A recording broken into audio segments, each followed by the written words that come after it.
A nossa economia, ela sempre dependeu do oceano. Não é de hoje que a gente depende do oceano para fazer várias coisas na nossa vida. Então, se a gente for olhar para o passado e entender como é que a nossa história está relacionada com o oceano, como é que a economia está relacionada com o oceano, a gente tem que entender que não é de hoje que isso aconteceu. Grande parte da riqueza que a gente teve no mundo, ela foi originada por causa do oceano. Como assim? A gente tem que lembrar do papel do tráfego marítimo em tudo isso, né? Todas as coisas que a gente já vendeu pelo oceano, ou seja, especiarias, o próprio petróleo, que é um tanto quanto novo, porcelana chinesa, que era comercializada pelos portugueses, né, por muitos e muitos anos, a madeira. O Brasil é um exemplo disso, outras madeiras também foram comercializadas pelo oceano durante muitos anos, tecidos diversos que vinham da Índia ou de outros lugares do mundo e eram comercializados por causa do tráfego marítimo, açúcar, entre outras muitas coisas, né? E quando a gente fala hoje que a economia ela depende do oceano, é importantíssimo a gente entender isso. E depende de um oceano saudável, depende de um oceano que tem uma base saudável de vida, né? Porque de nada adianta a nossa economia depender do oceano e outros setores e outras coisas que não têm valor monetário dependerem do oceano se a gente tem um oceano que não tem vida. O conceito da economia azul, que é um conceito muito legal que eu vou trazer daqui uns dias para vocês, para a gente ter aula sobre isso, é muito interessante, porque a gente começa a pensar no oceano como um lugar de recursos, mas de recursos sustentáveis também, porque não adianta a gente ter uma economia extrativista, que depois a gente também acaba por não renovar os recursos que a gente tem, por não regenerar o planeta que a gente tem, porque a gente tem que lembrar que muitas coisas, elas são regeneradas, mas elas levam tempo para regenerar, né? Então, quando a gente fala de economia azul, tem muitos...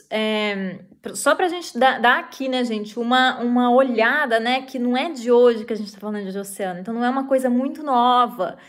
A economia e o oceano, elas já estão juntas faz muitos anos. Só que quando a gente fala de economia azul, este sim é um conceito novo, né? Esse sim é um conceito novo, por quê? Porque a gente traz para o oceano uma visão de sustentabilidade, de novos setores, de tecnologia, algo que é diferente do que muitas vezes é existente hoje em muitos países.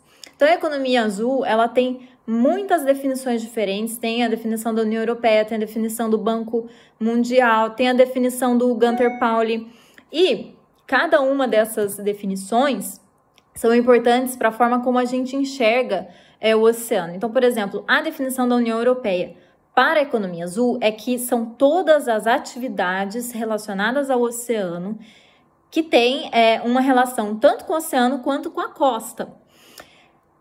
Cobre, enfim, uma imensa quantidade de setores, né, economia azul, inclusive os setores emergentes, como, por exemplo, a biotecnologia, algas e toda nanotecnologia e também o que a gente tem aí de tecnologia da informação.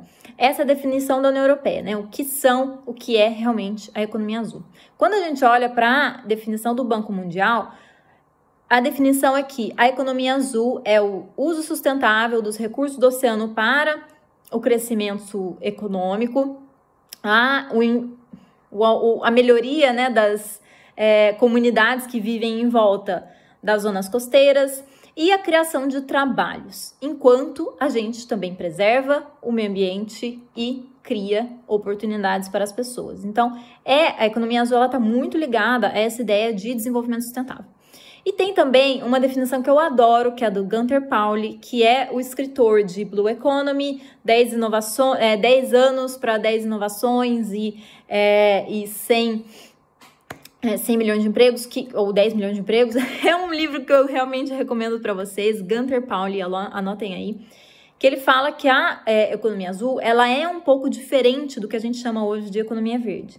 Na economia verde, geralmente, a gente precisa de aumentar o custo das coisas para fazer com que as pessoas consumam menos e, com isso, conseguir criar ali um balanço, né, do que é sustentável. Mas na economia azul, a ideia é diferente. Na verdade, a gente não precisa de reduzir os custos, mas a gente precisa de criar valor. O que é essa criação de valor? É você olhar também para a natureza, que forma que a natureza cria, que forma que a natureza recupera energia, que forma que a natureza economiza energia, que forma que a natureza se comporta e aplicar esses conceitos dentro da economia. Como assim? Vamos falar da decomposição de um fungo, por exemplo, né? Um fungo ele se decompõe, por exemplo, ou ele cresce muito rápido no substrato de café. Geralmente, né, o substrato de café é uma coisa que a gente joga fora, porque a borra de café, a gente já bebeu café, acaba jogando aquilo fora. Só que aquilo é o ambiente perfeito, a borra do café, para crescer um cogumelo, por exemplo. E aí é muito interessante quando a gente olha para essa definição do Gunter Pauli, porque a gente começa a observar no nosso entorno o que existe de desperdício zero que a gente pode começar a fazer. Exemplo, tem esse exemplo do café, né, que a gente pode criar cogumelos, criar uma empresa em volta disso, como já existe aqui em Portugal, a Nan Mushroom Farms, e você também pode acabar criando novos empregos em cima disso, porque agora você tem pessoas que vão captar os cogumelos, pessoas que vão plantar os cogumelos, pessoas que vão cuidar dos cogumelos, pessoas que vão vender os cogumelos e pessoas que vão comprar o cogumelo. Então, você já tem aí uma base de economia rodando, né? Porque você acabou de tirar uma coisa que seria simplesmente a criação de mais lixo e você criou emprego. E é muito esta ideia da economia azul, né? Onde é que a gente pode olhar hoje que está acontecendo algum desperdício, tanto no oceano quanto terrestre, de forma a gente criar mais vida.